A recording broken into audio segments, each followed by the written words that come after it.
ការរៀនគ្មានទីបញ្ចប់ទេទីបញ្ចប់នៃការរៀនរបស់ខ្ញុំគឺជាពេលដែលខ្ញុំស្លាប់ឬក៏ពេលដែលខ្ញុំនៅនឹងមួយកន្លែងឬក៏ពេលដែលខ្ញុំបាត់បង់ស្មារតីអញ្ចឹងនេះគឺជាចម្លើយដែលខ្ញុំតែងតែឆ្លើយនៅពេលដែលមានគេសួរខ្ញុំថាតើរៀនចប់ឬនៅខ្ញុំឆ្លើយនេះមិនមែនឆ្លើយបែបបញ្ចើតែជាការពិតសម្រាប់ខ្ញុំគឺការរៀនរបស់ខ្ញុំគឺពេញមួយជីវិតមិនថារៀនអីក៏ដោយឲ្យតែរៀនក្នុងផ្លូវត្រូវមិនរៀនដើម្បីបំផ្លាញអ្នកដទៃសម្រាប់ខ្ញុំឲ្យតម្លៃទៅលើការរៀនជាក់ស្ដែងគ្រួសារខ្ញុំក្រប៉ុន្តែឪពុកម្ដាយខ្ញុំឲ្យតម្លៃទៅលើការរៀនអញ្ចឹងហើយពេលដែលខ្ញុំរៀននៅវិទ្យាល័យឪពុកខ្ញុំទោះបីជាគាត់ឈឺសម្រានជាប់មួយកន្លែងក៏ដោយក៏គាត់តែងតែផ្ដាំខ្ញុំដែរឲ្យខ្ញុំខិតខំប្រឹងប្រែងរៀនសូត្រគាត់ថាអត់មានអីដែលល្អជាងចំណេះវិជ្ជាទេប៉ាខ្ញុំក៏ផ្ដាំតែអញ្ចឹងថាកូនអើយប៉ាឈឺហើយប៉ាមិនអាចទៅជួយរកថវិកាឲ្យកូនឯងឬក៏ជួយទំនុកបម្រុងកូនឯងបានទៀតទេប៉ុន្តែកូនឯងត្រូវខិតខំប្រឹងប្រែងតែខ្លួនឯងខិតខំប្រឹងប្រែងរៀនសូត្រឲ្យមានចំណេះវិជ្ជាពិតប្រាកដដើម្បីយកចំណេះវិជ្ជានោះមកកែប្រែជោគវាសនារបស់កូនចំណែកឯម្ដាយរបស់ខ្ញុំវិញគាត់ជាកម្មការធានារោងចក្រនិយាយខ្លីគាត់ធ្វើការក្នុងរោងចក្រគាត់ធ្វើការហត់ណាស់អញ្ចឹងហើយគាត់អត់ចង់ឲ្យកូនហត់ដូចគាត់ទេអញ្ចឹងគាត់ផ្ដាំថាទោះបីជាគាត់ធ្វើការហត់ប៉ុណ្ណាក៏ដោយក៏គាត់មិនឲ្យកូនគាត់ឈប់រៀនដែរត្រូវតែឲ្យកូនគាត់រៀនបានយ៉ាងទាបបំផុតត្រឹមអនុបណ្ឌិតជាក់ស្ដែងបំណងប្រាថ្នារបស់គាត់សមដូចបំណងគឺខ្ញុំបានរៀនដល់បណ្ឌិត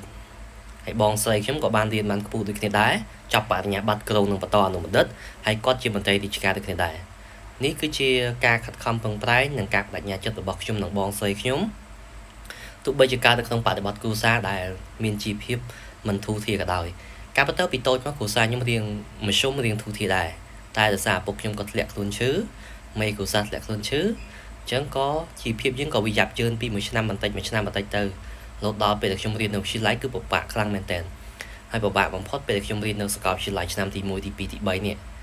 ហើយឪពុកខ្ញុំក៏បានស្លាប់នៅពេលដែលខ្ញុំបញ្ចប់ថ្នាក់បរិញ្ញាបត្រខ្ញុំគ្រាន់តែឡើងការពីបញ្ចប់បានមួយខែជាង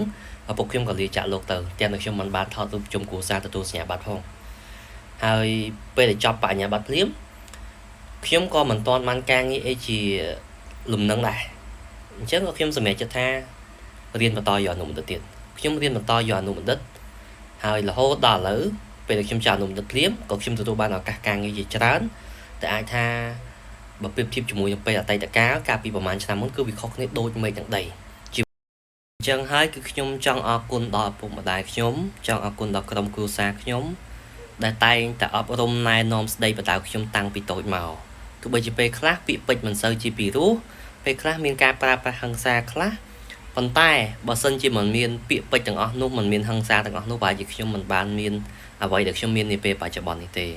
អរគុណរំពាត់ដល់លោកគ្រូអ្នកគ្រូដែលបានវាយខ្ញុំឡើងប៉ោងកទួលអរគុណដល់ពូមីងមាទាំងអស់ដែលតែងតែផ្ដល់កម្លាំងចិត្តជួយផ្ដល់ជាថវិកាជាពិសេសគឺកម្លាំងចិត្តលើកទឹកចិត្តឲ្យខ្ញុំខិតខំប្រឹងប្រែងបន្តរហូតដល់ពេលបច្ចុប្បន្ននេះហើយក៏អរគុណសម្រាប់ពាក្យមើលងាយផ្សេងពីមនុស្សជុំវិញខ្លួនដែលពាក្យមើលងាយទាំងអស់នោះគឺខ្ញុំមិនបាក់ទឹកចិត្តទេប៉ុន្តែខ្ញុំយកការមើលងាយទាំងអស់នោះ